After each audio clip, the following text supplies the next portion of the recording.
क्या आपने कभी किसी दीवार में एक खिड़की देखी है जो पूरी तरह खुलती नहीं, लेकिन फिर भी आपके भीतर एक पूरी दुनिया रोशन कर जाती है? नमस्कार, आप सुन रहे हैं वन पेज, एक ऐसा ठिकाना जहाँ पन्ने नहीं पलटते, भावनाएं खुलती हैं धीरे धीरे मौन में। आज हम प्रवेश कर रहे हैं हिंदी साहित्य की एक विलक्षण, अति संवेदनशील और काव्यात्मक दुनिया में। विनोद कुमार शुक्ल की अमर कृति से दीवार में एक खिड़की रहती थी। यह कोई प्रेम कहानी नहीं, यह एक धीमा चलता सपना है जहाँ जीवन की साधारणतम चीज़ों में असाधारण कविता छिपी है। यह एक ऐसे शिक्षक की कहानी है जो अपने ही संकोचों में जीता है और एक लड़की की खिड़की के पास खड़े खड़े अपने ही मन को पढ़ता है। हर शब्द, हर सन्नाटा, हर दृश्य इस उपन्यास में एक कविता की तरह सहेजा गया है। तो आइए खोलते हैं यह खिड़की और झांकते हैं उस दुनिया में जहां दीवारें भी बोलती हैं और मौन कविता बन जाता है। प्रस्तुत है दीवार में एक खिड़की रहती थी, केवल आपके अपने चैनल वन पेज पर।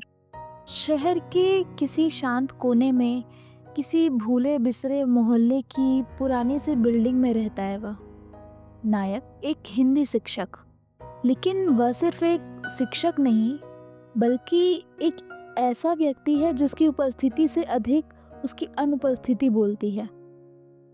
जो दिखाई तो देता है, पर उसके भीतर जो चल रहा है वह देखने के लिए दृष्टि नहीं, संवेदना चाहिए। शुरुआत में ही लेखक हमें उस रोजमर्रा की दुनिया में ले जाते हैं जहां सब कुछ सामान्य है, लेकिन नायक की दृष्टि से देखें तो वही साधारण दुनिया असाधारण लगने लगती है। नायक के लिए गली की खामोशी, बर्तन धोने की आवाज, खिड़की के बाहर झांकती पीली रोशनी, सब कुछ एक संवाद बन जाते हैं। शिक्षक का जीवन नियमित है। सुबह उठना, स्कूल जाना, छात्रों को पढ़ाना, लौटकर अपने कमरे में सन्नाटे को सुनना। लेकिन उस सन्नाटे में कोई अकर्मण्यता नहीं है, बल्कि एक जागरूक उपस्थिति है। नायक का जीवन भीतर से बहता हुआ जीवन है। उसका एकांत उसके लिए बोझ नहीं है, उसकी सबसे गहन संगति है। यह शिक्षक बातचीत कम करता है, लेकिन सुनता बहुत है। लोगों को नहीं, अपने भीतर को। वह अपने हर भाव को शब्दों से नहीं, मौन से समझता है। यह मौन लेखक के गद्य में धीरे धीरे उतरता है और पाठक को भी उसी मौन की लय में ले जाता है। शिक्षक अपने कमरे में अकेला रहता है, लेकिन उस अकेलेपन में वह खोया नहीं है। उसके पास विचार हैं, स्मृतियां हैं, कल्पनाएं हैं। वह खिड़की से बाहर झांकता है, न केवल दृष्टि से, बल्कि अपनी आत्मा से। उसके कमरे की दीवारें उसके भीतर की सीमाएं हैं और खिड़की उसकी चेतना का द्वार। इस खिड़की से वह सिर्फ सामने का दृश्य नहीं, बल्कि संभावनाओं को देखता है। उसका कमरा अत्यधिक सजा हुआ नहीं है, बल्कि न्यूनतम है, जैसे उसकी आत्मा।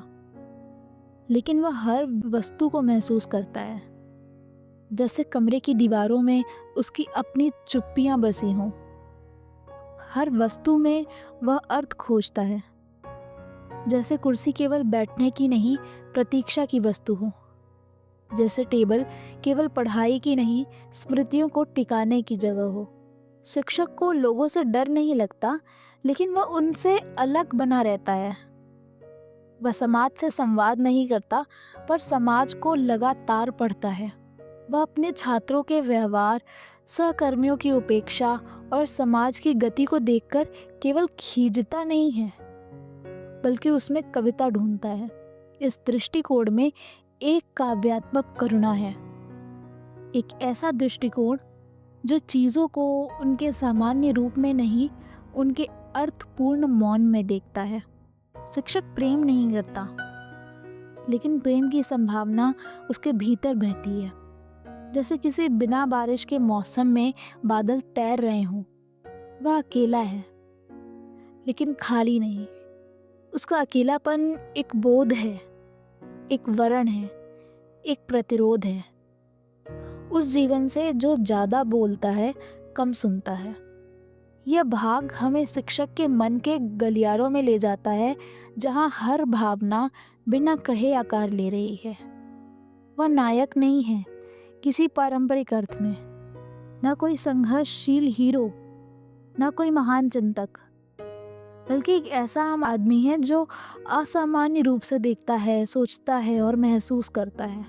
इस पहले भाग में लेखक हमें यह सिखाते हैं कि व्यक्ति का सबसे बड़ा संसार उसके अंतःकरण हो सकता है, और साहित्य वही है जो इस अंतःकरण की धड़कनों को सुन ले।